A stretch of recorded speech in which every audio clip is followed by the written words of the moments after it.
নমস্কাৰ মৰমৰ ছাত্ৰ ছাত্ৰীসকল, আজি আমি আলোচনা কৰিম ক্লাছ 6ৰ সমাজ বিজ্ঞানৰ পাৰ্ট নম্বৰ 2 সময় মণ্ডল আৰু মানচিত্ৰ। তোমালোকে এই চেপ্টাৰৰ পৰা আমি কেনেকৈ সময় নিৰ্ধাৰণ কৰিছোঁ আৰু আমি এই ঠাইৰ পৰা আন ঠাইলৈ কেনেকৈ যাব পাৰোঁ তাৰ বিষয়ে এই পাঠটোত লৈ আহিছে সময় মণ্ডল আৰু মানচিত্ৰ। তোমালোকে এই পাঠটোত কি পাই যাবা চোৱা। অনুশীলনীৰ সকলোবিলাক কুৱেশ্যন আনচাৰ অতি সহজ আৰু অতি চমুকৈ লৈ অহা হৈছে তোমালোকৰ সুবিধাৰ কাৰণে। গতিকে তোমালোকে ভিডিঅ'টো স্কিপ নকৰাকৈ চাই থাকা, ইয়াত বহুতখিনি তোমালোকৰ কনচেপ্ট ক্লিয়াৰ হৈ যাব। এক নম্বৰ চোৱা কি দিছে আমাৰ দুটা সময় মণ্ডলৰ মাজত সময়ৰ ব্যৱধান কিমান। ইয়াৰ উত্তৰটো হ'ব দুটা সময় মণ্ডলৰ মাজত সময়ৰ ব্যৱধান হ'ল 1 ঘণ্টা থাকে। পৃথিৱীত খ নম্বৰত দিয়া আছে পৃথিৱীখনক কেইটা সময় মণ্ডলত ভাগ কৰা হৈছে। উত্তৰ হ'ব আমাৰ পৃথিৱীখনক 24টা সময় মণ্ডলত ভাগ কৰা হৈছে। গ নম্বৰত কি দিছে ভাৰতৰ মাজেৰে যোৱা কোনডাল দ্ৰাঘিমা ৰেখাৰ সময়ক দেশখনৰ মান সময় হিচাপে গণ্য কৰা হৈছে। উত্তৰ দিয়া আছে ভাৰতৰ মাজেৰে যোৱা 82 ডিগ্ৰী 30 পূব দ্ৰাঘিমা ৰেখা সময়ক ভাৰতৰ মান সময় IST হিচাপে গণ্য কৰা হৈছে। তোমালোকৰ এই কুৱেশ্যনটো খুবেই ইম্পৰ্টেণ্ট কুৱেশ্যন। এই কুৱেশ্যনটো তোমালোকে পঢ়ি ল'বা বা মুখস্থ কৰি থ'বা। মতিয়া সূৰ্য সময়ত ডুব কোনো এত তিয়াসা। তাৰপিছত আহা তোমালোকে 2 নম্বৰত সময় মণ্ডল কেনেকৈ গণনা কৰা হয়। ইয়াৰ উত্তৰটো চোৱা কি দিছে সময় মণ্ডল গণনাৰ লগত পৃথিৱীৰ আহ্নিক গতি বা অৱৰ্তন গতিৰ এক বিশেষ সম্বন্ধ আছে। পৃথিৱীয়ে 24 ঘণ্টাত নিজ মেৰুদণ্ডৰ ওপৰত এপাক ঘূৰে, যাৰ ফলত 360 ডিগ্ৰী কোণ অতিক্ৰম কৰে। সেয়েহে 1 ঘণ্টাত পৃথিৱীয়ে 15 ডিগ্ৰী কোণ অতিক্ৰম কৰে। এই প্ৰতি 15 দ্ৰাঘিমাংশেৰ সময় মণ্ডল ভাগ কৰা হয়।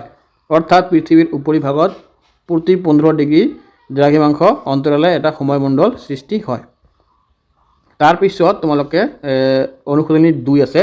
অনুশীলনী 2টো আৰম্ভ কৰাৰ আগতে মই ক'ব বিচাৰোঁ তোমালোকে যিসকল ছাত্ৰ ছাত্ৰীয়ে মোৰ চেনেলটোত প্ৰথমবাৰৰ বাবে আহিছে আজি, তেওঁলোকে চেনেলটো ছাবস্ক্ৰাইব কৰি ৰাখিবা, কাৰণ এনেকুৱা ধৰণৰ ভিডিঅ' মই দি থাকোঁ।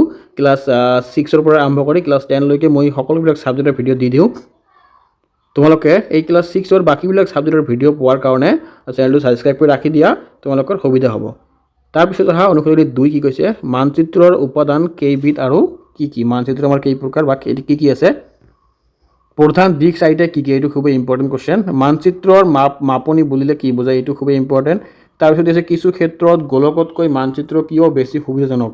তাৰপিছত আছে কি মানচিত্ৰ আৰু নস্কাৰ মাজত পাৰ্থক্য কি।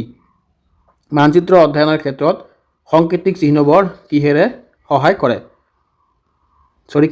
কৰে। তাৰপিছত তোমালোকে অনুশীলনী 2ত 1 নম্বৰত কি দিছে আমাৰ চোৱা মানচিত্ৰৰ উপাদান কেইবিধ আৰু কি কি। মানচিত্ৰৰ মূল উপাদান 3বিধ, যেনেকুৱা দি আছে প্ৰথমতে উপাদান কি কি মাপনি, দিশ আৰু সাংকেতিক চিহ্ন। মাপনি মানে স্কেল, ডাইৰেকশ্যন আৰু চিম্বল। তাৰপিছত আছে কি প্ৰধান দিশ চাৰিটা কি কি, উত্তৰ, দক্ষিণ, পূব আৰু কি আছে আমাৰ শেষৰটো পশ্চিম। ইংৰাজীটো তোমালোকে মনত ৰাখিবা নৰ্থ, চাউথ, ইষ্ট আৰু ৱেষ্ট। তোমালোকে এই বস্তুকেইটা মনত ৰাখিবা। এইটো মানে এই যে এনেকুৱা থাকে যে আমাৰ নৰ্থ চাউথ এনেকুৱা থাকে যে এই বস্তুটো। তাৰপিছত অহা তোমালোকে গ নম্বৰত মানচিত্ৰৰ মাপনি বুলিলে কি বুজা। ইয়াৰ উত্তৰটো হ'ব মানচিত্ৰত থকা দূৰত্ব আৰু ধৰাপৃষ্ঠৰ পৃথক দূৰত্বৰ অনুপাতক মাপনি বা স্কেল বোলে। ই মানচিত্ৰত প্ৰদৰ্শিত স্থানসমূহ সঠিক দূৰত্ব বুজাবলৈ সহায় কৰে। 2 নম্বৰত দি আছে কি কিছু ক্ষেত্ৰত গোলকতকৈ মানচিত্ৰ কিয় বেছি সুবিধাজনক। কিছু ক্ষেত্ৰত আমাৰ যে গোলক আছে, যেনেকৈ গোলক হ'ল আমাৰ কি এইটো আমাৰ গোলক থাকে যে এটা এনেকৈ লম্বা টান থাকে, এইটো গোটেই পৃথিৱীৰ চিহ্ন থাকে যে বস্তুবিলাক, এটা গোল থাকে যে গোলকটো তোমালোকে সকলোৱে চিনি পোৱা চাগে। গোলক আৰু মানচিত্ৰ মানে কি আমাৰ যে মেপ থাকে যে এনেকুৱা সেই মেপটো, সেইটো কৈছে কি কিছু ক্ষেত্ৰত গোলকতকৈ মানচিত্ৰৰ কিয় বেছি সুবিধাজনক। ইয়াৰ উত্তৰটো তোমালোকৰ কি দিছে গোলকৰ তুলনাত মানচিত্ৰ বহন কৰাত সহজ, মানে লৈ যোৱাত সহজ হয়। কাগজৰ আঁকি ৰাখিব পাৰি আৰু বিশেষ অঞ্চল বা ঠাইত বিশেষ তথ্য দিব পাৰে, সেইবাবে মানচিত্ৰ কিছু ক্ষেত্ৰত বেছি সুবিধাজনক। এই বস্তুটো খুবেই ইম্পৰ্টেণ্ট কুৱেশ্যন, তোমালোকে এইটো জানি ল'বা। মানচিত্ৰ আৰু নস্কাৰ মাজত পাৰ্থক্য কি। নস্কাৰ মানে কি তোমালোকে গম পাবা আৰু মানচিত্ৰ কি সেইটো গম পাবা।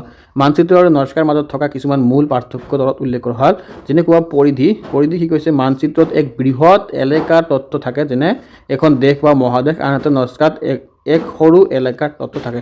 মানচিত্ৰ বুলি ক'লে আমাৰ এখন দেশ বা মহাদেশ বা এখন ডিষ্ট্ৰিক্টৰ মানে মেপ বুলি ক'ব পাৰি, কিন্তু নস্কা বুলি ক'লে আমাৰ সেই ডিষ্ট্ৰিক্টৰে বা সেই দেশৰে এখন গাঁৱৰ বা এখন কিহৰ জাগাৰ বা এখন তোমালোকৰ পঞ্চায়তৰ সৰু সুৰা বস্তু বা এখন বিল্ডিঙৰ সেইটো আমাক নস্কা বুলি ক'ব পাৰি।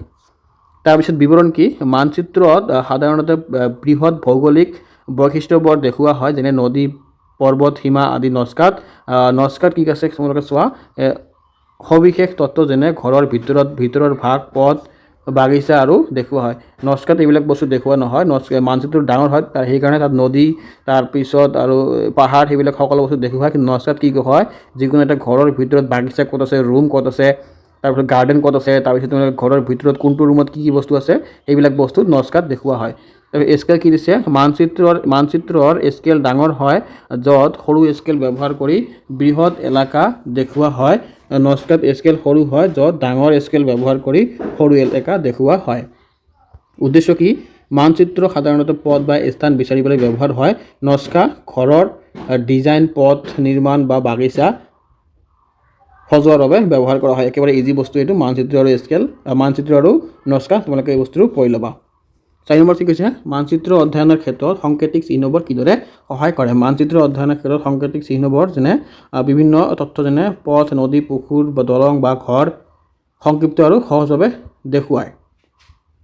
পৃথিৱীৰ যিকোনো ঠাইত মানচিত্ৰ পঢ়োঁতে ভাষা নজনাৰ ক্ষেত্ৰত তথ্য বুজাবলৈ এই চিহ্নবোৰ সহায় কৰে। তাৰপিছত তোমালোকৰ যেতিয়া আৰু এটা কিতাপ আছে সমাজ বিচিত্ৰাৰ, য'ত অকল জাষ্ট খালী ঠাই তাৰপিছত তোমালোকৰ কিবা দেশ আছে, এইবিলাক কুৱেশ্যন আছে দিয়া আছে, সেইখিনি মই ইয়াত লৈ আহিছোঁ। প্ৰথমত চোৱা কি দিছে, সময় মণ্ডল আৰু মানচিত্ৰৰ খালী ঠাইৰ কুৱেশ্যনখিনি প্ৰথমত লিখিবা 180 ডিগ্ৰী, তাৰপিছত লিখিবা পূব দিশ লৈ, তাৰপিছত 1 ঘণ্টা 56 মিনিটছ। তাৰপিছত তোমালোকে কোনটো শুদ্ধ উত্তৰ, এইটো অশুদ্ধ, এইটো শুদ্ধ, শুদ্ধ আৰু অশুদ্ধ। ইয়াত তোমালোকে লিখি আছোঁ, এইটো তোমালোকে চাই কিতাপত লিখি দিবা, বহুত ধুনীয়াকৈ লৈ আহিছোঁ মই। তাৰপিছত তোমালোকে পেজ নম্বৰ 5 কি কৈছে কুৱেশ্যনটো, এই ওপৰত যিটো ছবি আছে আমাৰ, চোৱা ছবিটো, এই ছবিটো চোৱা। এই ছবিত কি আছে, তলৰ মানুহ এজনৰ চাৰিওফালে কি চিত্ৰ আছে, এই ছবিটো চোৱা। মানুহ আছে থিয় ইয়াত, এই মানুহজনৰ চাৰিওফালে আমাৰ কি ছবি আছে, ইয়াত আছে সূৰ্য, ইয়াত আছে গছ, ইয়াত আছে বিল্ডিং, ইয়াত পকী কুঁৱা, ইয়াত আছে ঝুপুৰি ঘৰ, নদী, দলং আৰু পাহাৰ। এই বস্তুখিনি তোমালোকে এবাৰ চাই লোৱা চকুৰে বা কিতাপত চাব পাৰা। চাই কিনে তাত তলত কি দিয়া আছে চোৱা। এতিয়া ইয়াত কোনফালে কি আছে এনেকুৱা এটা লিখি দিছে। ইয়াত উত্তৰত দি আছে আমাৰ, এই মানুহটোৰ উত্তৰত কি আছে, গছ আছে। দক্ষিণত কি আছে, নদী আছে। পূবত কি আছে আমাৰ, পাহাৰ আছে। আৰু পশ্চিমত কি আছে, নদী বা নাদ বা কুঁৱা আছে। তাৰপিছত 5 নম্বৰত উত্তৰ পূবত কি আছে আমাৰ, বেলি। দক্ষিণ পূবত কি আছে, দলং। তাৰপিছত দক্ষিণ পশ্চিমত কি আছে, খেৰী ঘৰ। আৰু উত্তৰ পশ্চিমত কি আছে আমাৰ, পকী অট্টালিকা। তাৰপিছত এডুকেশ্যন তোমালোকে নিজে কৰি দিবা। হোমৱৰ্ক থাকিল তোমালোকৰ, তোমাৰ বিদ্যালয়ৰ চৌহদৰ এখন নস্কা আঁকি তাত তলত দিয়াবোৰ দেখুওৱা। এটা তোমালোকে মেপ আঁকিবা। তোমালোকৰ বিদ্যালয়ৰ চৌহদৰ এখন নস্কা, মানে তোমালোকৰ বিদ্যালয়টো ইয়াত আঁকি তাৰে চতুৰ্ফালে কি আছে চাৰিওফালে, সেইখিনি তোমালোকে ইয়াত কি দি আছে চোৱা। তোমালোকে বিদ্যালয়খনৰ চাৰিওটা দিশ, তাৰপিছত দি আছে বিদ্যালয়খনৰ প্ৰৱেশদ্বাৰ, মানে ক'ৰ পৰা সোমায়, তো প্ৰধান শিক্ষক বা অধ্যক্ষৰ কাৰ্যালয়, শ্ৰেণীকোঠা, পুথিভঁৰাল ক'ত কি আছে, কোঠা আদি, বাগিচা আৰু খেলপথাৰ। ইয়াতে তোমালোকে বিদ্যালয়ৰ চাৰিওফালটো আঁকাবা, ঘৰ আঁকি কিনে, তাৰপিছত তাৰ তোমালোকৰ ক'ত কি আছে সেইবিলাক তোমালোকে লিখি দিবা। ছাত্ৰ-ছাত্ৰীসকল, মোৰ ভিডিঅ'টো ইয়াতে সামৰণি মাৰিলোঁ। তোমালোকে যদি ভাল লাগিছে ভিডিঅ'টো, চেনেলটো ছাবস্ক্ৰাইব কৰি ৰাখিবা। এনেকুৱা ধৰণৰ ভিডিঅ' তোমালোকে পাই যাবা। আৰু ভালকৈ পঢ়া, 6ত ভালকৈ পঢ়িলে তোমালোকৰ ক্লাছ 7, 8, 9, 10 অট'মেটিক ভাল হৈ যাব। সেইকাৰণে ভালকৈ পঢ়িবা। চ' আজি মই ইয়াতে সামৰণি মাৰিলোঁ। ধন্যবাদ।